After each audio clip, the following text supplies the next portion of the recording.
Hi hello welcome to our channel. నేను మిశ్రీ. ఈరోజు మనం చెప్పుకోబోయే కథ ప్రియనేస్తం పార్ట్ 3. కథలోకి వెళ్ళే ముందు స్టోరీని లైక్ చేయడం అస్సలు మర్చిపోకండి ఫ్రెండ్స్. ఇక చూద్దాం. ఆమె చేతులు పట్టుకుని నువ్వంటే నాకు ఇష్టం అని ఆమె కళ్ళల్లోకి చూస్తూ చెప్పాడు అర్జున్. అతను అనుకున్న అబద్ధాన్ని అల్లేశాడు స్లోగా. ఎప్పుడూ తగిలినంత షాక్ తగిలినట్టు అనిపించింది ప్రవర్తికకి. అతని చేతుల్లో తన చేతిలో ఉన్న విషయం కూడా గుర్తులేదు. ఆశ్చర్యంతో కళ్ళు నోరు పెద్దవి చేసుకొని మరీ చూస్తుండిపోయింది. ఆమె ముఖం ముందు చేతులాడించాడు అతను. అయినా ఆమె అలాగే చూస్తోంది. హలో చిటికలు వేశాడు. అప్పుడు తేరుకొని చేతులు వెనక్కి లాక్కుంది. మీరు మీరు ఏం చెప్పారు అని తడబడుతూ అడిగింది. నువ్వంటే నాకిష్టం దీర్ఘం తీస్తూ చెప్పాడు. మళ్ళీ ఆమె ఏదో లోకంలోకి వెళ్ళిపోతుంటే ఆమె చేతులను పట్టి నొక్కాడు. అప్పుడు గాని ఈ లోకంలోకి రాలేదు ఆమె. ఇదంతా అబద్ధం, ఇదంతా అబద్ధం అని అరిచి లేచి నిలబడింది. అతను కూడా లేచి కాదు నిజం అని సాగదీస్తూ చెప్పాడు. లేదు నేను నమ్మను. అలా అయితే నన్ను బలవంతంగా పెళ్లి ఎందుకు చేసుకున్నారు? ఏదో సాధించినట్టు అడిగింది ఆమె. అతను చెప్పేది అబద్ధమని ఆమె నిరూపించాలనుకుంది. ఎందుకంటే ఇంకాసేపట్లో నీకు పెళ్లి జరుగుతుందనగా నువ్వెక్కడ ఉన్నావో తెలిసింది. నువ్వంటే నాకు ఇష్టం. నన్ను పెళ్లి చేసుకుంటే ఒప్పుకుంటావా? కుంటావా? ఆమె కళ్ళలోకి చూశాడు. లేదు లేదు, అలా ఎలా ముక్కు తెలియని వ్యక్తిని పెళ్లి చేసుకుంటాను? అస్సలు చేసుకోను అమాయకంగా చెప్పింది. లేదు కదా, అందుకే బలవంతంగా తీసుకురావాల్సి వచ్చింది అని అన్నాడు అర్జున్. అవునా అని కాసేపు ఆలోచనలో పడి ఏదో గుర్తుకొచ్చిందల్లా. మరి మా నాన్నగారంటే మీకు ఎందుకు ఇష్టం లేదు అని అనుమానంగా అడిగింది ప్రవర్తిక. పెళ్ళి ఇంకాసేపట్లో జరుగుతుందనగా ఆయన్ని అడిగాను అని అన్నాడు అర్జున్. ఏమని? నిన్ను పెళ్లి చేసుకుంటా అని. నన్ను అవమానించి పంపేశారన్న కోపం, అంతే, ఇంకేం లేదు అని అమాయకంగా ముఖం పెట్టి చెప్పాడు అర్జున్. ఆమె ఏమీ ఆలోచించుకోలేకపోతోంది ప్రవర్తిక. కాదు కాదు, ఆలోచించకుండా అలా మాటలతో ఆమెకి అర్థం కాకుండా చేశాడు అర్జున్. అవునా, మరి నన్ను చాలా భయపెట్టారు ఎందుకు అని అమాయకమైన ముఖంతో అడిగింది. నేనేదో కోపంలో ఉన్నాను, అది నీ మీద కాదు. నిన్ను ఒక్క మాటైనా అన్నానా? లేదు కదా. నీ మీద ఒక్కసారైనా చేసుకున్నానా? లేదు కదా అని ఆమెనే గమనిస్తూ చెప్పాడు అర్జున్. అవును, మీరు చెప్పింది నిజమే అంది అయోమయంగా ప్రవర్తిక. ఇప్పటికైనా నేను చెప్పింది నమ్ముతావా అన్నాడు అర్జున్. ఆమె అయోమయంగానే తలూపింది. మరి మా నాన్న దగ్గరికి తీసుకువెళ్తారా అని అడిగింది చిన్నగా. పిడికిలి బిగించి హా అన్నాడు కోపం కంట్రోల్ చేసుకుంటూ. ఆమెకు కనిపించనీయకుండా అర్జున్. సరే అయితే మీరు చెప్పినట్టు చేస్తాను అని సంతోషంగా చెప్పింది ఆమె. నువ్వింకా బాధపడకు, ఇప్పటి నుంచి మనం ఫ్రెండ్స్. నవ్వు రాకపోయినా నవ్వుతూ చెప్పాడు అర్జున్. అతని మాటలు ఆమె మీద ప్రభావం చూపాయి. కానీ ఆమె మనసులో సందేహం వేడనంటోంది. నేనంటే ఇష్టం అన్నాడు, ఇప్పుడు ఫ్రెండ్ అంటున్నాడు. ఏంటసలు? ఏంటిదంతా? ఏం అర్థం కావట్లేదే అనుకుని అతడి వైపు చూసింది. ఆమె చూపుని అర్థం చేసుకున్నవాడిలా ఫ్రెండ్స్ అంటున్నాడేంటా అని అనుకుంటున్నావా? నీకు ఇబ్బంది లేకుండా ఉండడానికి అని, అంతే. ఆమె నమ్మిందా లేదా అన్నట్టు ఆమె వైపు చూశాడు అర్జున్. ఓహో అనుకుంది మనసులోనే. రేపు ఉదయం మా మావయ్య వస్తాడు, కొంచెం జాగ్రత్తగా నడుచుకోవాలి అన్నాడు అర్జున్. అంది. ఆమె ఇంకేం అడుగుతుందో అని ఇప్పటి వరకు కన్విన్స్ చేశాను, ఇక నా వల్ల కాదు అని మనసులో అనుకుని నిద్ర వస్తుంది అని ఆవలిస్తూ తన గదిలోకి వెళ్ళిపోయాడు అర్జున్. అర్జున్ గారు ప్రవర్తిక పిలుస్తున్నా వెనక్కి చూడకుండానే వెళ్ళిపోయాడు అతను. అరే, వాళ్ళ మావయ్య వస్తున్నారా?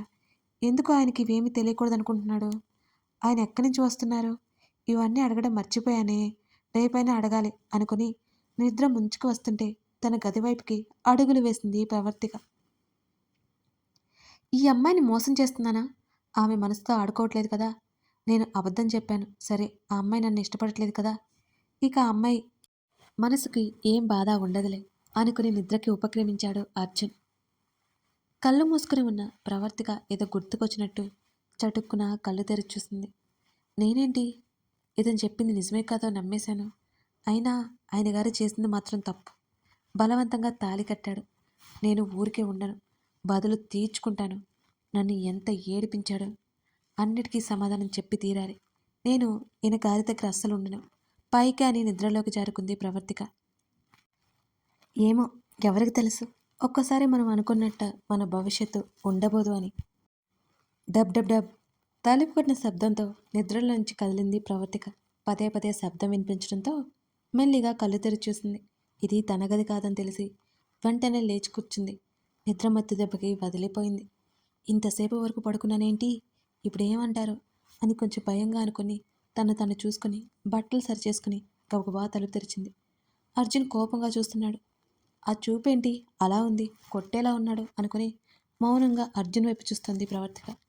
బుద్ధి లేదా కొంచెమైనా అని అనబోయి బలవంతంగా కంట్రోల్ చేసుకుని, నిన్నేం చెప్పాను, సాధ్యమైనంత వరకు నెమ్మదిగా అడిగాడు. అతని ముఖంలో ఏ భావం కనిపించకపోయినా అతని గొంతులో తీవ్రత తెలుస్తోంది ఆమెకి. అది సారీ అండి, మెలుకోలేదు అని తలదించుకొని చెప్పింది.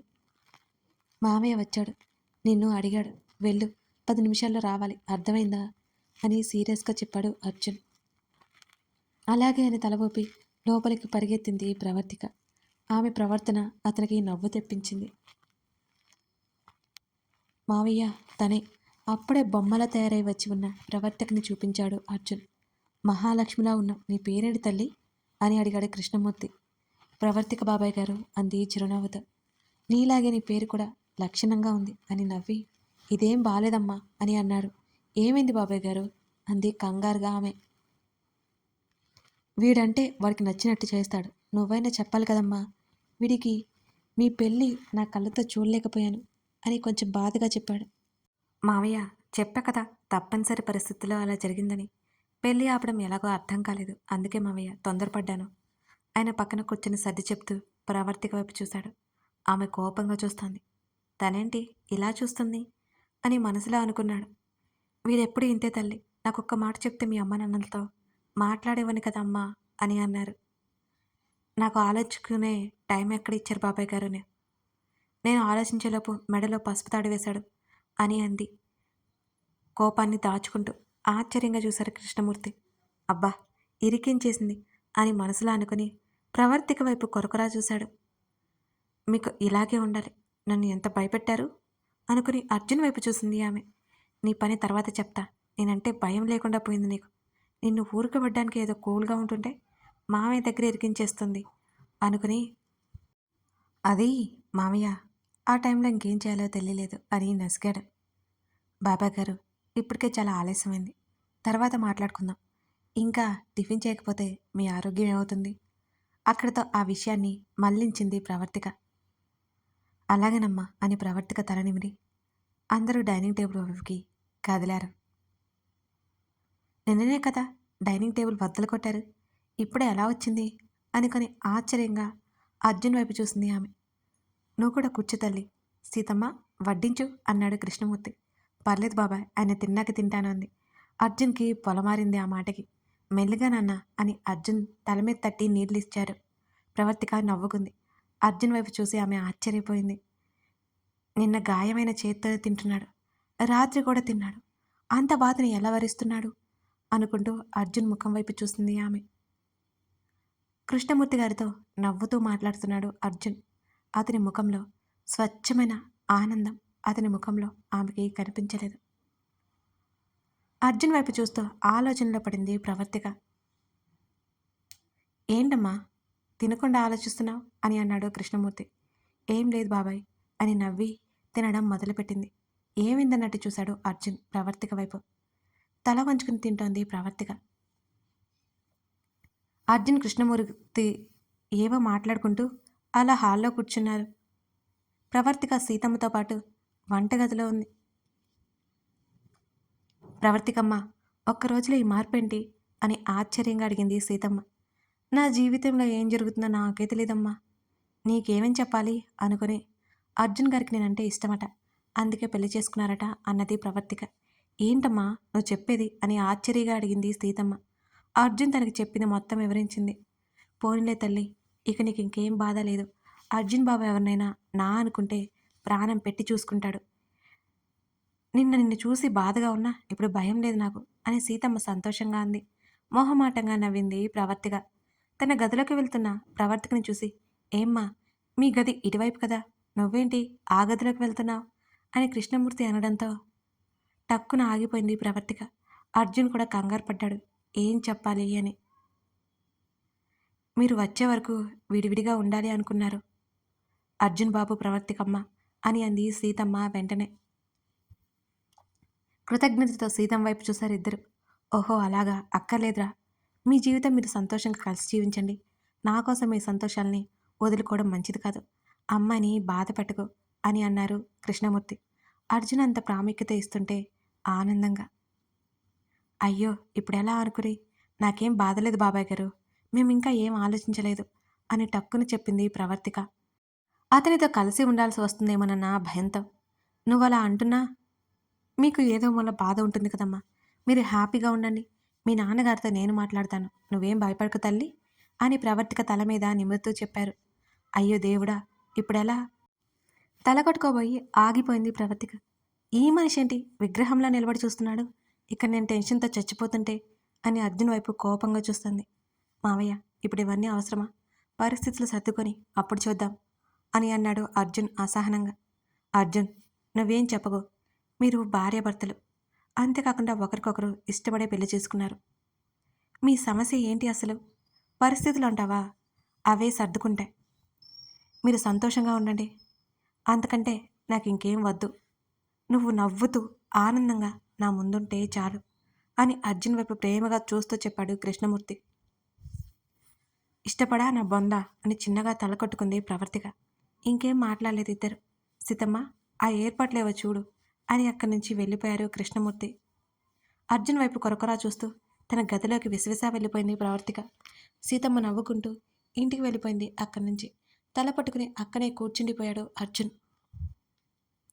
మామయ్య కోసం తప్పదు అనుకుని ప్రవర్తిక గది దగ్గరికి వెళ్ళాడు. గడియ పెట్టిన శబ్దంతో ఉలిక్కిపడి చూసింది ప్రవర్తిక. మీరేంటిక్కడ అని కంగారుగా అడిగింది అతన్ని. నా ఇల్లు నా ఇష్టం అన్నాడు అర్జున్. అతని సమాధానం విని ఆమె నివ్వెరబోయింది. ప్లీజ్ అండి, నాకు భయంగా ఉంది, మీరు వెళ్ళిపోండి ఆమె అంతలోనే ఏడుస్తూ చెప్పింది. ఏయ్ ఆపు, ఎందుకు ఏడుస్తూనే ఉంటావు చిరాగ్గా అన్నాడు అర్జున్. మీరేం చెప్పారు, ఇప్పుడేం జరుగుతుంది అని అడిగింది. ముందు నేను చెప్పింది విను.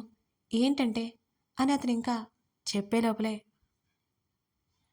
నిన్ను కన్విన్స్ చేసినట్టు దీనికి కూడా కన్విన్స్ చేస్తారా? నేను చచ్చినా ఒప్పుకోను. మీరంటే నాకు అస్సలు ఇష్టం లేదు. పెళ్ళంటే బలవంతంగా చేసుకున్నారు. ఇప్పుడు దీనికి ఒప్పుకుంటానని అని ఎలా అనుకుంటున్నారు మీరు? మా నాన్నగారి దగ్గరికి పంపుతా అని మీరు చెప్పినట్టు చేశాను. అంతేకాని మీరు చెప్పిన వాటన్నిటికీ తల ఊపుతానని అనుకుంటున్నారా? చావనైనా చస్తాను గాని అని ఆమె చెప్పుకుంటూ పోతుంది. అతని కోపం తారాస్థాయికి చేరుకుంది. ఆమె చెయ్యి వెనక్కి తిప్పి దగ్గరికి లాక్కున్నాడు. గింజుకుంది ఆమె. అయినా అతను వదలలేదు. ఏయ్, ఏమనుకుంటున్నావు నువ్వు? నా గురించి క్యారెక్టర్ లేనివాణ్ణి అనా? ఇంకొక మాట మాట్లాడవండి చంపేస్తా. అర్థమైందా? నువ్వు శాంతంగా చెప్తే వినవు. మర్యాదగా ఉంటుంటే ఎక్కువ మాట్లాడుతున్నావు అని ఎర్రబడిన కళ్ళతో కోపంగా అన్నాడు అర్జున్. కన్నీళ్లతో చూస్తూ ప్లీజ్ అండి వదలండి, నొప్పిగా ఉంది అని చిన్నగా చెప్పింది. అవేమీ అతని చెవికి ఎక్కట్లేదు. ఆమె తనని అంత చీప్గా మాట్లాడుతుంటే అతనికి కష్టంగా కోపంగా అనిపించింది. ఇప్పుడు చెప్తున్నా విను. నాకు నీ మీద ఎలాంటి ఉద్దేశము లేదు. ఇక రాదు కూడా, గుర్తుపెట్టుకో అని గట్టిగా అరిచినట్టే చెప్పాడు అర్జున్. ఉలిక్కిపడి కళ్ళు మూసుకుంది ఆమె అతని అరుపుకి. అర్థమైందా అని గట్టిగా అన్నాడు. అలాగే అన్నట్టు తల ఊపింది భయపడి వణికిపోతూ ప్రవర్తిక. నా సహనాన్ని పరీక్షించకు. ఇవన్నీ మావయ్యకి తెలియకూడదు. ఒకవేళ తెలిస్తే నీ బాబుని ఎప్పటికీ చూడలే అని ఆమెను నెట్టేసి వెళ్ళిపోయాడు అర్జున్. ఆమె కింద పడిపోయి ఏడుస్తూనే ఉంది. నేనంటే ఇష్టం అన్నాడు. ఇష్టపడితే ఎలాగే బిహేవ్ చేస్తాడా? అతను చెప్పింది నమ్మి నేనే తప్పు చేశాను. అతను ఎప్పటికీ మారడు. అమ్మో, నాన్నని ఎప్పటికీ చూడలేవంటాడేంటి అనుకోగానే ఆమెకి మళ్ళీ వణుకు మొదలైంది. నా జీవితం ఇలా ఉంటుందని నేను అస్సలు అనుకోలేదు.